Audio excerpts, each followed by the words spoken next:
You are watching an online intensive of the dance of the eye and the hand. Introduction to Color, Lesson 3. Welcome back. Today we're going to continue with our project of a Shen Zhou landscape and use it as a way to continue to explore using color, how to mix colors, how to load a brush. Last time we did just the beginning ink work of this piece, and today we'll work on putting color into the trees and some of the rock forms, and then for our last lesson, finishing up with more of the mists and final application of dots. So let's get started. As a review, this is the model of Shen Zhou landscape that we are copying. And we also can look at, last time we created just the basic ink work for the same model. Today we're going to begin to add some color. So I have my model set up. In front of me I have my working draft. We're going to start with the trees, and I've got my brush wet. I'm going to use one of these small mixing bowls so I get a consistent color, and I'm going to mix my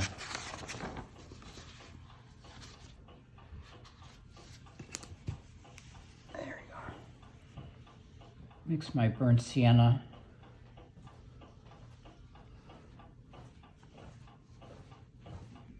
and pick up a little bit more.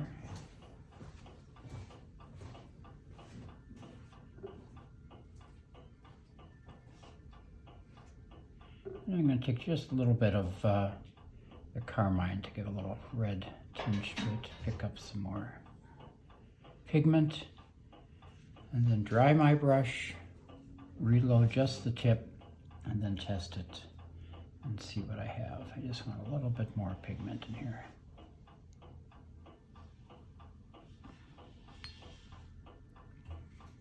So I'll start with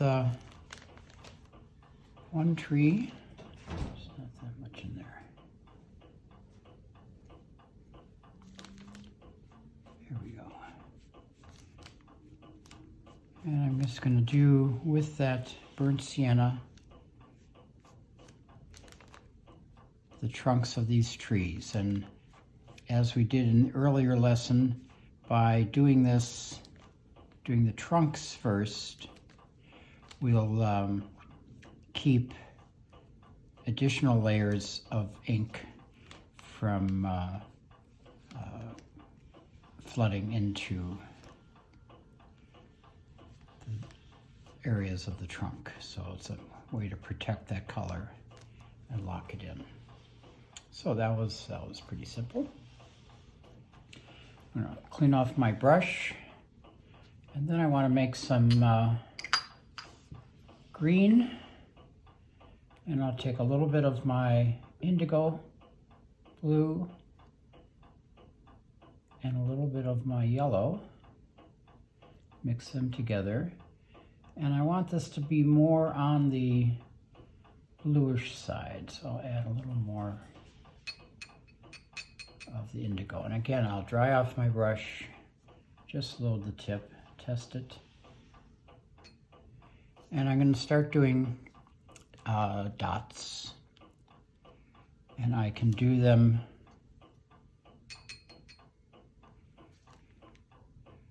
on top of the black dots, and I can also add more behind.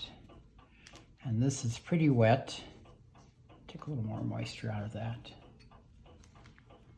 If I take more moisture out, I can get more specific dots. If I have a lot of moisture in the brush, it'll bleed pretty quickly, which is fine if that's the technique I'm trying to get. If I'm wanting to get very individual dots, then I need to work a little bit drier to do that.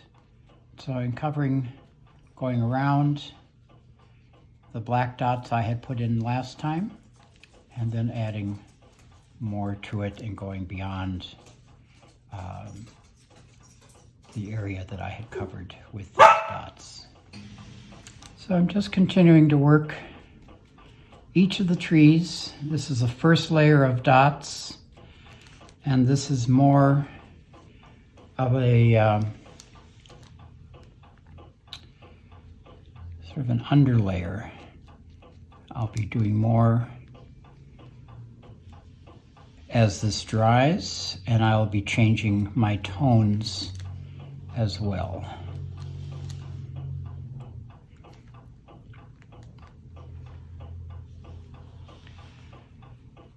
And sometimes I'm pressing a little longer, letting it bleed a bit, sometimes just a quick dab, changing the size of the dot, also changing the intensity of the color. The longer that I hold the brush down, the more color is going to go on the paper. So if I just give it a swipe, it'll be a lighter tone. If I stay a bit and press, I'm going to get more of a tone. Now I'm going to go a little bit darker with this green, add a little more blue to it.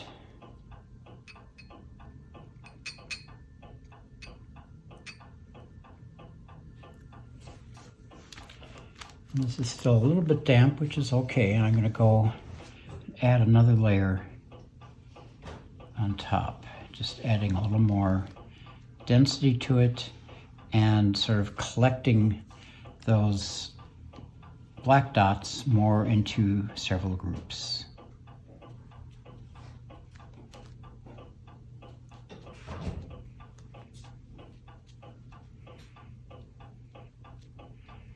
And being careful sort of at the edges of doing the dots a little more carefully. They're what we might call show-off dots. So you want to put a little extra attention or energy into those dots.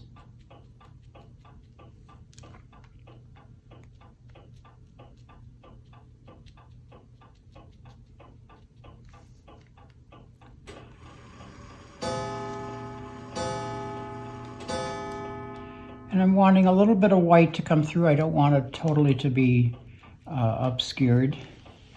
So there's my first round. I'm also going to switch back then to some more of this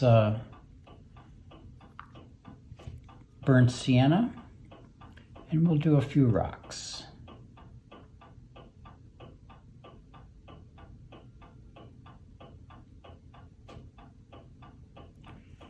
I'm just going to add, I'm going to do this sort of in the direction that the shading went. So if the shading was horizontal, I will go horizontal. Shading was vertical, I'll go vertical. For now, I'm leaving the tops pretty light.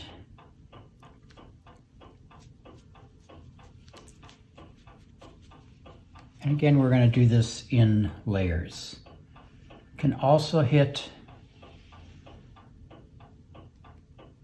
these roof shapes. And with these, I want this pretty flat, so minimum of stroke. Let's get a little more color in that. There we go. Minimum stroke. Then I'm going to add just a little bit of water to that and just a titch of yellow.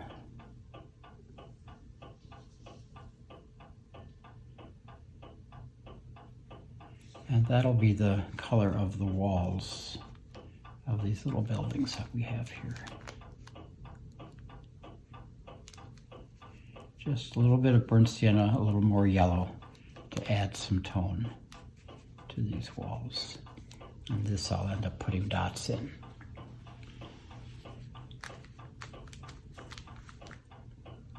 So while this is drying, I'm going to go back to my green and add some more dots behind these rocks.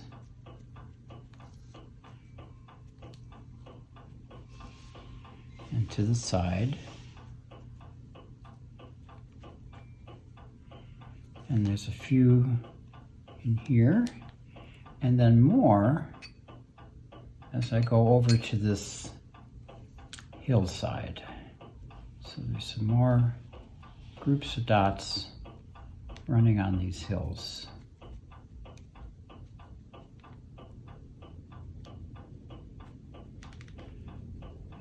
And I'm giving that a fair amount of space. We will come back later with another layer or two of gray dots. And again, we boldly go off the page. Don't leave a border around the painting. It should be covered. And now I'm going to switch, as this dries, I'm going to switch my attention to the top half of the painting. And we'll go back to our burnt sienna and just mix up a little bit of it here. And this we're going to do in a few layers.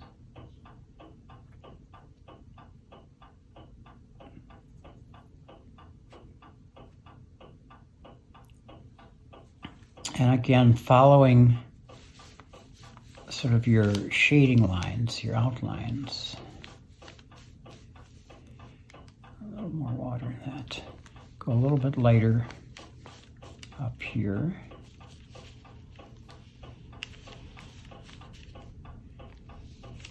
And again, I'm just supporting what I had put in for shading. We'll come back, we'll do this in about 3 or 4 different layers.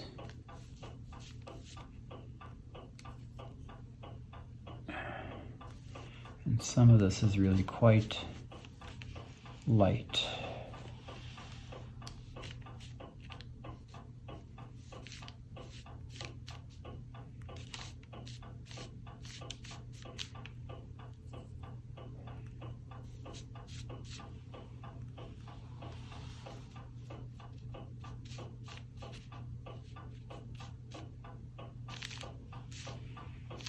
And some broader strokes here, and this is almost got, it's not pure water, but it's just really just a little bit of pigment in it, bringing that off.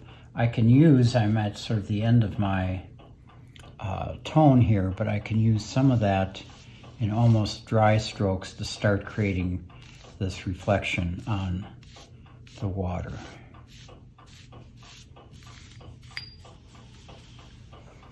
And then I'll move down here and we'll mix up a little bit more of this burnt sienna.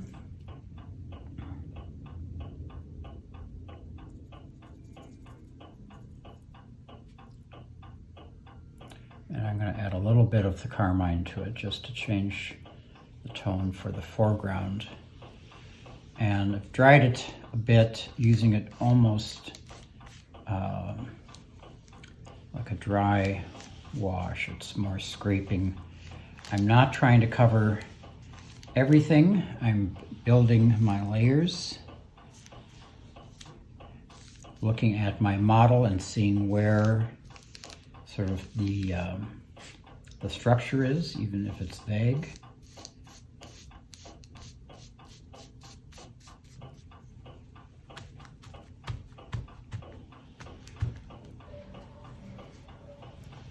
And we'll go back and add another layer of dots. This is almost fully dried.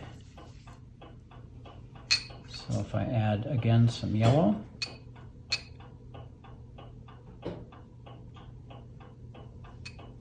and my green, or my indigo blue to get my green. I'm going to dry it this time, just the tip, so I get some good amount of pigment. And I'll come back and just add some more density here, and doing that close to the trunk, close to those black dots, which will add a thickening to it.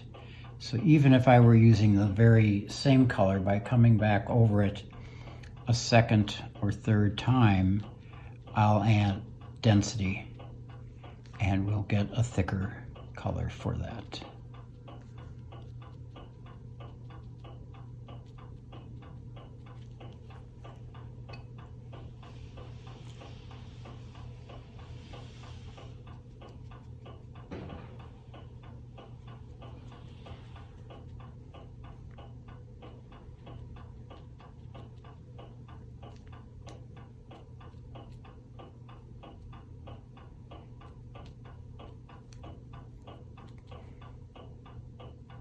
And then over here, and again, running it fairly close to the trunk and to those dots, just adding another layer of dots to increase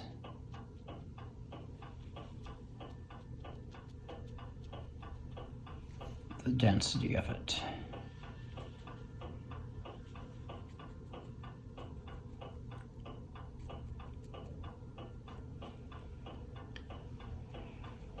And again, leaving little bits of light here, white, not taking out all of it.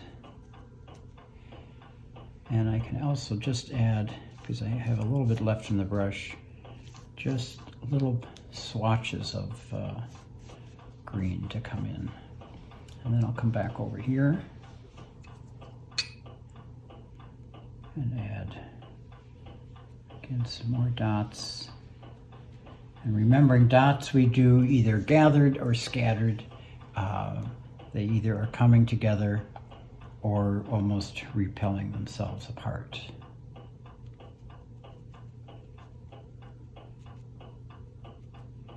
And I'm writing onto this outline, which is something we don't always do. Certainly we don't do it when we're doing the trees, but here for this horizon line, we can do that. Okay, and then we can check how are we doing up here. This is a little bit more dry, and so I'm gonna squeeze out a little more burnt sienna.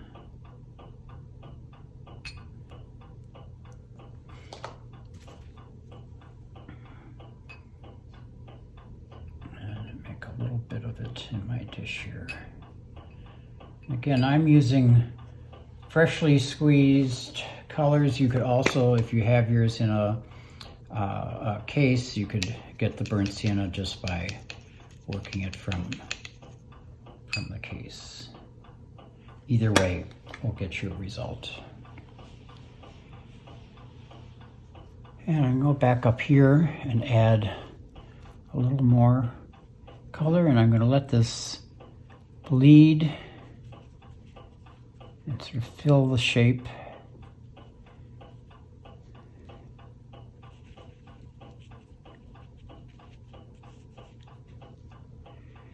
And again, by even just going over in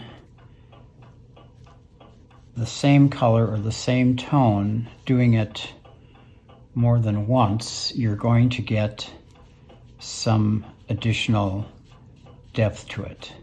So some of this is dried, some of this is still wet enough so that I'm actually blending it as I go.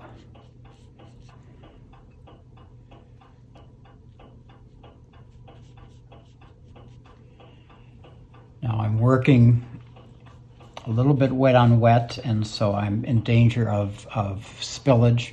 Most of this, I believe, will be just water and not pigment, but you do need to be careful not to get too much liquid on the paper, because anything you add is just going to add more pigment and more moisture to the paper, and so you do run a risk of saturating your paper and having some spillage. And again, I'm just starting to work some of these areas that will have the reflection. I have a little bit of color in my brush, but not too much pigment. So anytime, particularly as we start doing more layers, you have something remaining in your brush, you can look across the painting and say, oh, I could use more of that down here. This is another place where I wanted a little more intense color, and I have it in my brush right now, so let's use it. Come back to these rocks which we started. We'll add a little more denser color, creating the weight at the bottom of the form,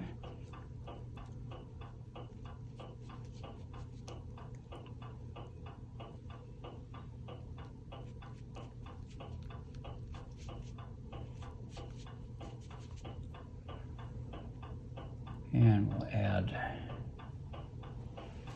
a bit more to the foreground here. This looks like it might be a little bit of a hill that's closer to us than the rest of it. And I'll take out some more of the white.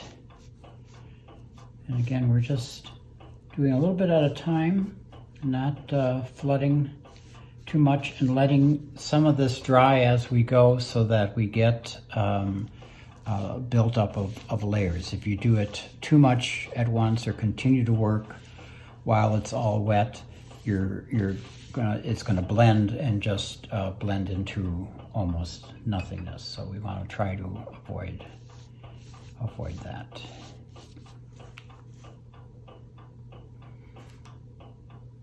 So there, I think we'll let this be all for today. We can let this dry. And so we started with our tree trunks with burnt sienna, the rocks with burnt sienna, mixing our own green with indigo and yellow, doing a couple layers of that, adding some here, going back to the burnt sienna, doing a layer up here, a layer down here, coming back, adding more. If you let this dry, part of the excitement of doing this is to see whether your color holds or totally disappears and dries back. Generally, it looks twice as intense when it's wet, so you can expect some dry back. But if it dries back, you can always add another layer and another layer. Next time, we'll continue to refine these areas, add another layer to the dots, and then do some final detail, which would be adding our boat, and then adding a final layer of dots to the whole piece, and then we'll have a complete landscape. So let's jump in and try some color for today. Before you go, please note there's a PDF on the website for each lesson containing the models for each lesson and supplementary material for each lesson. You have been watching Distance Learning from Laughing Waters Studio.